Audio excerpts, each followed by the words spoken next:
So with that said, we have a slight change in our lineup this morning. We're going to start off with 3 presentations, and to introduce those presenters, I'm going to turn it over to our second-year WashU MBA candidate, Bryant Powell. Bryant? There you go. Thank you, Dr. Rich. Good morning, everybody. Good morning. Yeah, so I have the privilege of introducing from my hometown, Philadelphia 76ers, Braden Moore, who will be talking about the applications of business analytics for an NBA team. Braden?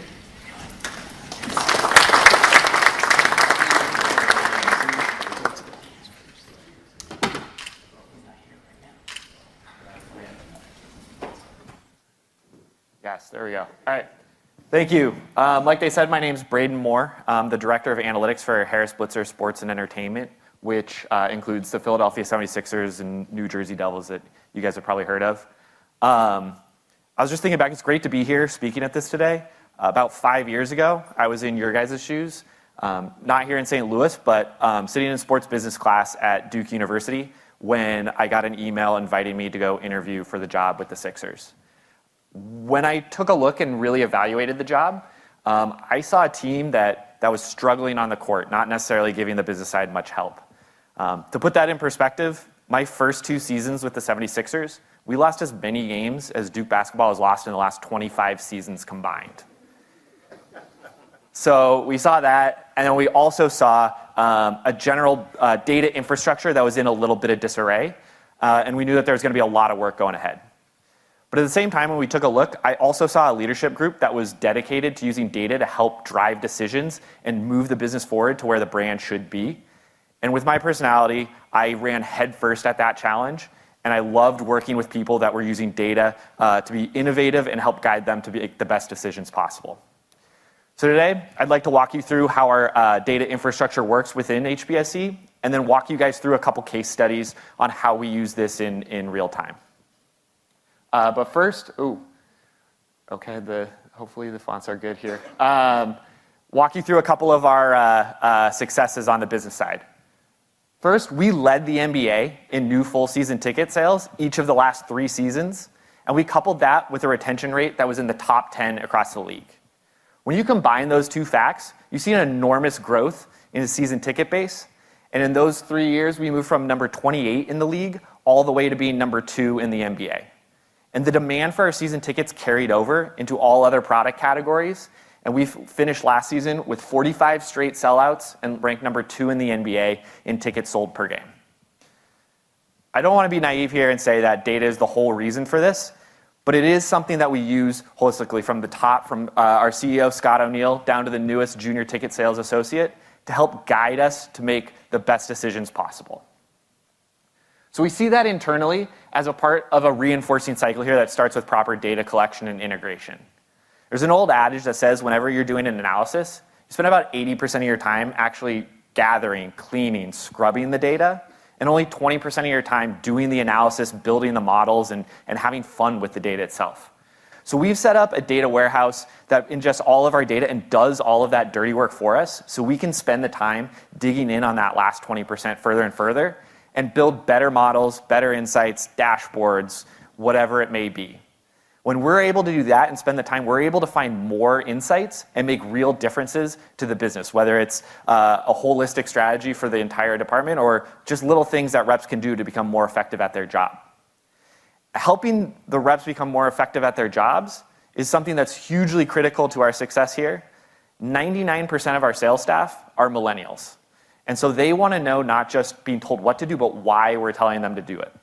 So if we can use models and data and dashboards and charts to show them what kind of difference they can make to their bottom line, it allows them, they buy into what we're asking them to do.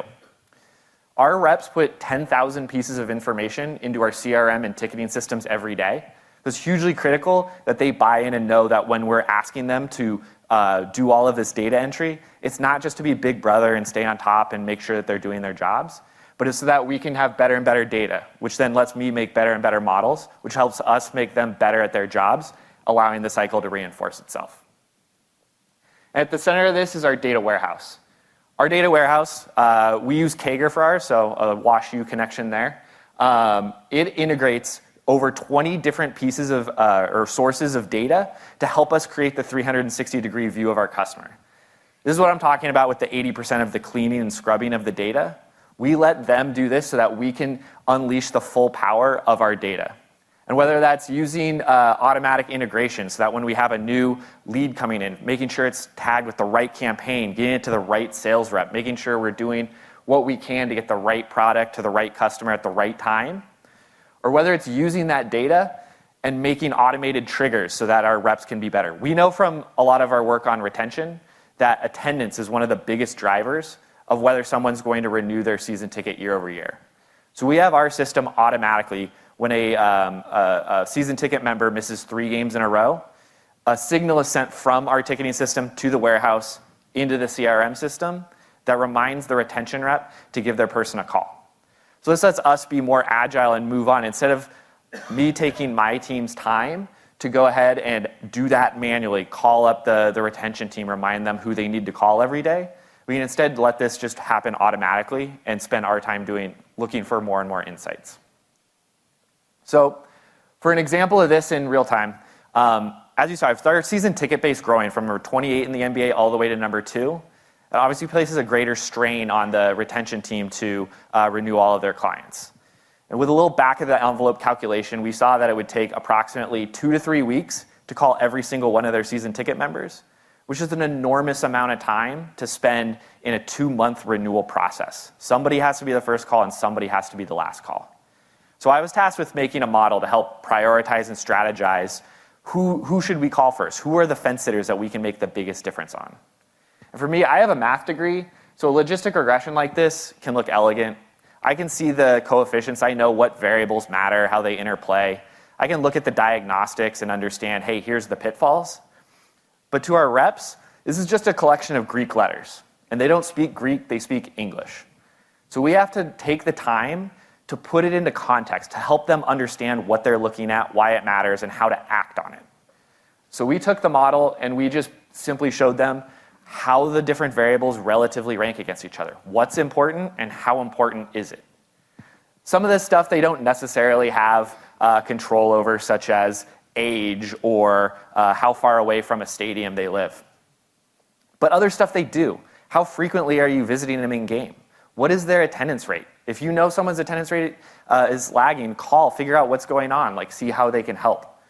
And our team absolutely ate this up. They loved seeing how the data was making a real difference and helped them become smarter at their jobs. But they also, after a little bit, they wanted more. They wanted to understand, okay, I know that attendance matters so much, but do I need to worry every time we miss a game? 2 games in a row? 5 games? What is that threshold? So because our data, again, was set up in a very clean way, we're able to quickly pivot and make this decision tree model here that you see in front of you. It looks really complicated, but the main takeaways that we had for them was that you don't treat this like a Plinko board. You don't drop a customer down, follow them, and figure out thumbs up, thumbs down if they're going to renew or not. But instead, you look at the interplay between the variables. What are the critical thresholds? When do I need to start worrying about it? So if we have an imaginary season ticket holder here named Greg, he's a rookie, and he's gone to about a third of his games in the first half of the year. This is a pretty tough person to renew. This is somebody that's not necessarily getting the full benefit of the season ticket and is going to be harder to convince to come back the next year. But we can use the model, and we can zoom into a node here, and we can see that if we can get him up above 41% attendance, so 2 or 3 extra games in the second half of the year, he's going to move from a cohort that's expected to renew at 60% to a cohort that's expected to renew at 81%. And this 21-point difference is the difference between hitting goal and obliterating goal for these reps. It makes a huge, huge difference to their bottom line. Now, we also don't wait until they're a senior seller to integrate them into this way of thinking. On day 1, we bring stats and facts and figures into our trainings so that they understand the importance of this data. We have stats that show that our reps who use the CRM system correctly close their leads at a 30% higher rate than those that don't. And again, for our millennials that are coming in, when we put that stat in front of them and they understand why we're asking them to put the data, they see this is going to make me better, this is going to make me more money, and they buy in and help the cycle reinforce on itself. And we also practice what we call bottom-up tool development with them as well. Because it doesn't matter how fancy a dashboard is that I make for them or how precise a model is. If it doesn't help answer the questions that they want or need, then it's absolutely useless. Just numbers on a screen, dots on a page, or anything. So we listen to them, whether it's just aggregating their data in a way that they can see everything cleanly in one place. This is something that in our CRM system, Salesforce, wasn't allowed to do with their normal reporting features. So we brought it all into one place so they could quickly look at these numbers. 2, we look at what pieces of information do we want to give them access to on the Salesforce screen. We found that the most important piece of information that they wanted was when someone's coming to a game and they buy off of the secondary market, are they paying above face value or below face value? This meant that our reps were able to go into every sales call understanding what pitch was most likely going to work for them. Is this somebody that's driven by seeing all of the best matchups, or is this somebody that's driven by getting the best deal possible? With this information at their fingertips, we're able to close our secondary market buyers at a rate of 3 to 1 compared to our primary market buyer counterparts. And finally, we just listen to about how they want to organize their day. We were making a dashboard to help organize all of their leads. My first thought is they'd want to organize based on what games people were going to. But instead, when we talked to them, we found out they wanted to know where people were sitting. So when a new sales incentive came available to them, they would quickly be able to find the type of customer that message would resonate with instead of having to dig through all of the different games. Just very, very easy, quick things to do that all it takes is turning this into a two-way street and a dialogue to help put everybody in the best position to succeed. So as you see, this self-reinforcing cycle is a really, really powerful setup for us here. With proper data collection and integration, we're able to convert our secondary market buyers into full season members at a rate of 3 to 1 compared to our primary market counterparts. Next, with improved models, we were able to beat our NBA predictions on our retention rate by 20%. And with this success and better models, we had enormous buy-in. When our groups team saw that we were having this much success, they wanted a model of their own. So after a while of collecting data, we were able to build one, and they were able to improve their retention 15 percentage points year over year. So that's a good look at everything that we're doing holistically, but I also want to give you guys a little bit more insight as to what I do on a day-to-day on the pricing side as well. So when I joined the team, and we were 20th in the NBA, we decided to go through a full-scale relaunch of our pricing model. We wanted to make sure that we were setting up not just the right overall prices for our tickets, but the relative prices as well. We wanted to make sure the difference between a downstairs corner seat and the upstairs corner seat was that the right relative difference as well. So we took a look at every single one of our sales on the secondary market, and we built a regression model just to help describe what were all the pieces that mattered, whether it be day of the week of the game, the opponent, the month, the start time, was it raining on that day, and all the geospatial parts of the arena as well. How many rows back are you? How many feet in the air? What angle are you to the Jumbotron? Are you across from the home team or the visiting team's bench? We built a model that then gave us this ability to rank every single seat in the stadium. Then, when we took a dive in and we looked at different parts of the arena, we were able to see in what sections of the arena, how did diminishing marginal value of the seats differ at different areas. We were able to see that at our higher value seats, every single row moving back mattered so much more than upstairs. So with that, we were able to redo our pricing, and we had 100 different price points for our season tickets. This is number 1 in the NBA.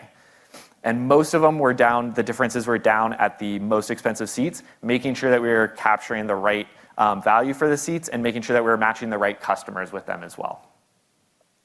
Then after a couple years with this, we launched a partnership with StubHub, and we started selling all of our single game seats on StubHub. So when we moved from having the most price points in the NBA at 100, we now had 20,478 different price points because we were selling every seat individually on a single game basis there. So as we looked at different areas and we set our pricing strategies at this place, we took a couple key lessons from what we were working on. First, we made sure to follow the data. This didn't necessarily tell us, like, okay, whatever the models say, that's what we're going to do. But we did let it guide us. And when something would come up that was counterintuitive, we would take a pause and say, okay, is something wrong with the way we're calculating this? Or is there some sort of other thing going on that we didn't consider? 2, when something came up like that, we started noticing different things. Best example for this, pivoting on our strategies, is what we saw as calling the get-in mentality on game day. We saw that different seats started having different values depending on when the game was. And on game day, we saw most people either just wanting to get into the stadium or just get into the downstairs area. So we shifted our inventory strategies based on these insights that we started to see here. 3rd, we wanted to capitalize on those situations. When the team started to improve and the demand started to go up, we made sure that we were using this information, this data, to blend our inventory in the right way, make sure that we had the right number of seats for fulls and partials and groups and single games as well. And finally, we wanted to make sure that we were optimizing for each marketplace. If we were selling group tickets in one area and then StubHub in the exact same area, and there are different prices, drastically different prices, this was really confusing for the customer, and it didn't make for a great experience. So we made sure they were optimizing for where we sold. And with that, we saw a ton of success. Over the course of 4 years, while the team play did improve somewhat, our prices on the secondary market improved, way outpaced that. We grew our average price by 27% in 4 years. And that came to a culmination this playoffs as Ticket IQ did a research study, and they saw that for our first round, we had the most expensive ticket on the secondary market for the playoffs. And I know the market was excited for Ben and Joel and to see the team really come around, but this was 5 times the price to see the LeBron James and the Cleveland Cavaliers in the first round. Something we're extremely excited about. So in conclusion, all of this data ecosystem for us is something that we've worked really, really hard to grow and maintain. We make sure that every piece of it everybody aligns, all of the stakeholders are working together to make sure that we're moving in the same direction. We're asking questions and we're answering the questions that people need answered. 2, this allows us to grow. When we're asking the questions that people have, they're able to act on the data and move the business forward. And as that happens, our system is set up so that we can acquire, whether it's new data sources, new properties, or anything else. We're constantly making sure that our system is set up that we can acquire more and more data. And finally, that allows us to innovate, because we can't make these models, these dashboards, these reports if we don't have something together. We had, when I first gave this talk at the Sloan Sports Analytics Conference, I ended this with a line saying that we have an adage around the office saying that we want to be 50-win ready. And that meant ready to move, be nimble when the time came that the team took off. But I don't think we lost a game in the regular season between when I took that or gave that talk to the end of the year, and we ended up breaking that 50-win platform.